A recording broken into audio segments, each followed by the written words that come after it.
नमस्कार। आकाशवाणी कटक आंचलिक संवाद पढ़ुछंती लहरिका पट्टनायक। मुख्यमंत्री मोहन चरण माझी आज भुवनेश्वर स्थित राज्य महिला और शिशु प्रतिष्ठान रे राज्यस्तरीय पोषण पक्ष पालन समारोह शुभारंभ करेंगे। एहासह मुख्यमंत्री नूतन प्रशिक्षार्थी निवास तालीम गृह एवं पाठागार उद्घाटन करिवार कार्यसूची रही। ଏହି ଅବସରରେ ପୋଷଣଯୁକ୍ତ ଖାଦ୍ୟ ପ୍ରଦର୍ଶନୀ ଏବଂ ଅଦରକାରୀ ବସ୍ତୁରୁ ତିଆରି ଖେଳନା ପ୍ରଦର୍ଶନୀର ମଧ୍ୟ ଆୟୋଜନ କରାଯାଇଥିବା ନେଇ ମହିଳା ଓ ଶିଶୁ ବିକାଶ ବିଭାଗ ପକ୍ଷରୁ ସୂଚନା ଦିଆଯାଇଛି। ଇତିହାସରୁ ବର୍ତ୍ତମାନ ପର୍ଯ୍ୟନ୍ତ ଓଡ଼ିଶାର ନାମ ଉଜ୍ଜ୍ୱଳ ରହିଛି। ଓଡ଼ିଶାର ସମୃଦ୍ଧ କଳା ସଂସ୍କୃତି ଓ ପରମ୍ପରା ବିଶ୍ୱ ଦରବାରରେ ଅନନ୍ୟ ପରିଚୟ ସୃଷ୍ଟି କରିପାରିଛି ବୋଲି କେନ୍ଦ୍ର ଶିକ୍ଷାମନ୍ତ୍ରୀ ଧର୍ମେନ୍ଦ୍ର ପ୍ରଧାନ କହିଛନ୍ତି।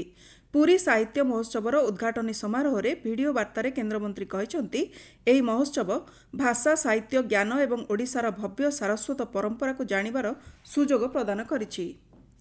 ପ୍ରଧାନମନ୍ତ୍ରୀ ନରେନ୍ଦ୍ର ମୋଦିଙ୍କ ପ୍ରମୁଖ ସଚିବ ଡକ୍ଟର ପ୍ରମୋଦ କୁମାର ମିଶ୍ର ଓଡ଼ିଶା ଗସ୍ତରେ ଆସିଛନ୍ତି। ଶ୍ରୀ ମିଶ୍ର ଆଜି ଆଇଆଇଏମ୍ ସମ୍ବଲପୁରର ନବମ ସମାବର୍ତ୍ତନ ଉତ୍ସବରେ ମୁଖ୍ୟ ଅତିଥି ଭାବେ ଯୋଗଦେବାର କାର୍ଯ୍ୟକ୍ରମ ରହିଛି। ଗତକାଲି ଡକ୍ଟର ମିଶ୍ର ସମ୍ବଲପୁରରେ ମା ସମଲେଶ୍ୱରୀଙ୍କ ଦର୍ଶନ କରିଥିଲେ। ଚଳିତ ବର୍ଷ ପୁରୀ ଚନ୍ଦନ ଯାତ୍ରା ପାଇଁ ନୀତି ନିର୍ଘଣ୍ଟ ଚୂଡ଼ାନ୍ତ କରାଯାଇଛି। ଗତକାଲି ନୀଳାଦ୍ରି ଭକ୍ତନିବାସଠାରେ ଶ୍ରୀମନ୍ଦିର ଛତିଶା ନିଯୋଗ ବୈଠକରେ ଚନ୍ଦନ ଯାତ୍ରା ସହିତ ଅକ୍ଷୟ ତୃତୀୟା, ନୀଳାଦ୍ରି ମହୋଦୟ, ନୃସିଂହ ଜନ୍ମ ଓ ଶ୍ରୀକ୍ଷେତ୍ର ଭଉଁରୀ ତିଥି ପାଇଁ ନୀତି ନିର୍ଘଣ୍ଟ ପ୍ରସ୍ତୁତ କରାଯାଇଛି। ସେହିଭଳି ଚନ୍ଦନ ଯାତ୍ରାରେ ଶ୍ରଦ୍ଧାଳୁ ଓ ସେବକଙ୍କ ପାଇଁ ସ୍ୱତନ୍ତ୍ର ସ୍ୱାସ୍ଥ୍ୟ ବୀମା କରାଯିବା ସହ ନରେନ୍ଦ୍ର ପୁଷ୍କରିଣୀ ବାହାରେ 2ଟି ପ୍ରାଥମିକ ଚିକିତ୍ସା କେନ୍ଦ୍ର କରିବା ଲାଗି ବୈଠକରେ ନିଷ୍ପତ୍ତି ହୋଇଛି। ଶ୍ରୀମନ୍ଦିର ନୂତନ ପରିଚାଳନା କମିଟି ଗଠନ ନେଇ ରାଜ୍ୟ ସରକାରଙ୍କ ନିଷ୍ପତ୍ତିକୁ ଅପେକ୍ଷା କରାଯାଇଛି ବୋଲି ଶ୍ରୀମନ୍ଦିର ମୁଖ୍ୟ ପ୍ରଶାସକ ଡକ୍ଟର ଅରବିନ୍ଦ ପାଢ଼ୀ ସୂଚନା ଦେଇଛନ୍ତି। ଚନ୍ଦନ ଯାତ୍ରା ସମୟରେ ବାହାର ଚନ୍ଦନ ଯାତ୍ରା ସହିତ ଅକ୍ଷୟ ତୃତୀୟା, ନୀଳାଦ୍ରି ମହୋଦୟ, ନୃସିଂହ ଜନ୍ମ ଏବଂ ଭଉଁରୀ ନୀତି ପାଇଁ ସ୍ୱତନ୍ତ୍ର ନୀତିକାନ୍ତି ହୋଇଥାଏ ଏବଂ କିଛି ଦିନ ଆମର ନୀତି ବହୁଳ ଥାଏ। ତା ଉପରେ ବିସ୍ତୃତ ଭାବରେ ଆଲୋଚନା କରାଗଲା।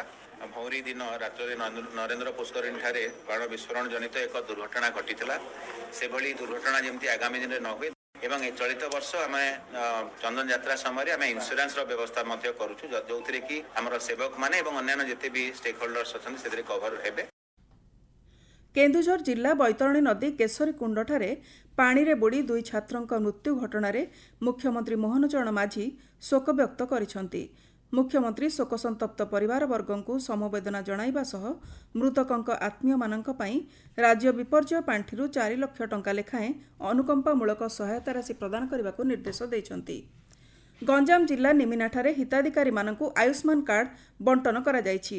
କେନ୍ଦ୍ର ସରକାର ଏବଂ ରାଜ୍ୟ ସରକାରଙ୍କ ନୂତନ ସ୍ୱାସ୍ଥ୍ୟ ବୀମା ଯୋଜନାରେ ପ୍ରଧାନମନ୍ତ୍ରୀ ଜନ ଆରୋଗ୍ୟ ଯୋଜନା, ଗୋପବନ୍ଧୁ ଜନ ଆରୋଗ୍ୟ ଯୋଜନା ଏବଂ ବୟୋବନ୍ଦନା ଯୋଜନାର ହିତାଧିକାରୀମାନଙ୍କୁ ଆସିକା ବିଧାୟକ ସରୋଜ କୁମାର ପାଢ଼ୀ ଆୟୁଷ୍ମାନ କାର୍ଡ ବଣ୍ଟନ କରିଥିଲେ।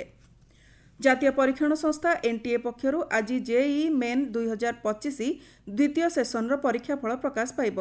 ଏନେଇ ଏନ୍ଟିଏ ପକ୍ଷରୁ ସୂଚନା ଦିଆଯାଇଛି। ପରୀକ୍ଷାଫଳ ପ୍ରକାଶ କରିବା ପୂର୍ବରୁ ଗତକାଲି ପ୍ରଶ୍ନପତ୍ରର ଉତ୍ତର ପୁସ୍ତିକା ପ୍ରକାଶ ପାଇଥିଲା। ଛାତ୍ରଛାତ୍ରୀଙ୍କ ପାଇଁ jeimen.nta.nic.in ରେ ପରୀକ୍ଷାଫଳ ଉପଲବ୍ଧ ହେବ। ଆଜି ବିଶ୍ୱ ଯକୃତ ଦିବସ। ଯକୃତର ଉପଯୁକ୍ତ ଯତ୍ନ ନେବା ଏବଂ ଏହାର ସମସ୍ୟା ବିଷୟରେ ଲୋକମାନଙ୍କୁ ସଚେତନ କରାଇବା ଲାଗି ଏହି ଦିବସ ପାଳନ କରାଯାଉଛି। ଚଳିତ ବର୍ଷ ଏହି ଦିବସର ବାର୍ତ୍ତା ରହିଛି, ଖାଦ୍ୟ ହିଁ ମହୌଷଧି। ହେପାଟାଇଟିସ୍ ବି ଏବଂ ସି, ଫ୍ୟାଟି ଲିଭର ଭଳି ସମସ୍ୟା ଜନିତ ରୋଗୀ ଭାରତରେ ବହୁ ପରିମାଣରେ ଦେଖାଦେଇଥାନ୍ତି। ସମୟ ଅନୁସାରେ ଉପଯୁକ୍ତ ଚିକିତ୍ସା, ନିୟମିତ ବ୍ୟାୟାମ, ମାଦକଦ୍ରବ୍ୟ ସେବନଠାରୁ ଦୂରେଇ ରହିବା ଏବଂ ସନ୍ତୁଳିତ ଆହାର ସେବନ ଦ୍ୱାରା ଯକୃତକୁ ସୁସ୍ଥ ରଖାଯାଇପାରିବ। 2000 ଟଙ୍କାରୁ ଅଧିକ ମୂଲ୍ୟର ୟୁପିଆଇ କାରବାର ଉପରେ ଜିଏସ୍ଟି ଲାଗୁ ହେବ ନାହିଁ ବୋଲି ଅର୍ଥ ମନ୍ତ୍ରଣାଳୟ ପକ୍ଷରୁ ସୂଚନା ଦିଆଯାଇଛି। ଲୋକମାନେ ବ୍ୟବସାୟୀଙ୍କୁ ଦେଉଥିବା ୟୁପିଆଇ ପେମେଣ୍ଟ ଉପରୁ ମର୍ଚାଣ୍ଟ ଡିସ୍କାଉଣ୍ଟ ରେଟ୍ MDR 2020 ମସିହା ଜାନୁଆରୀ ମାସରୁ ହଟାଇ ଦିଆଯାଇଥିବାରୁ ୟୁପିଆଇ କାରବାର ଉପରେ ଜିଏସ୍ଟି ଲାଗୁ ହେଉନାହିଁ ବୋଲି ମନ୍ତ୍ରଣାଳୟ ପକ୍ଷରୁ କୁହାଯାଇଛି।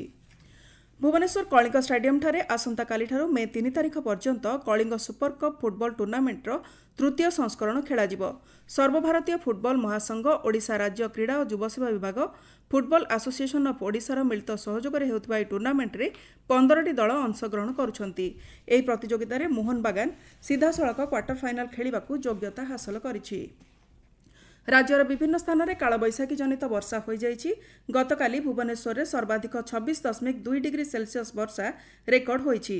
ଭୁବନେଶ୍ୱର ଆଞ୍ଚଳିକ ପାଣିପାଗ ବିଜ୍ଞାନ କେନ୍ଦ୍ରର ସୂଚନା ଅନୁସାରେ ଆସନ୍ତା 24 ଘଣ୍ଟା ମଧ୍ୟରେ ବିଜୁଳି ଘଡ଼ଘଡ଼ି ସହ ବର୍ଷା ହେବା ନେଇ ମୟୂରଭଞ୍ଜ, ବାଲେଶ୍ୱର, ଭଦ୍ରକ, ମାଲକାନଗିରି, କୋରାପୁଟ ଓ ରାୟଗଡ଼ା ଜିଲ୍ଲାକୁ ସତର୍କ ସୂଚନା ଜାରି କରାଯାଇଛି।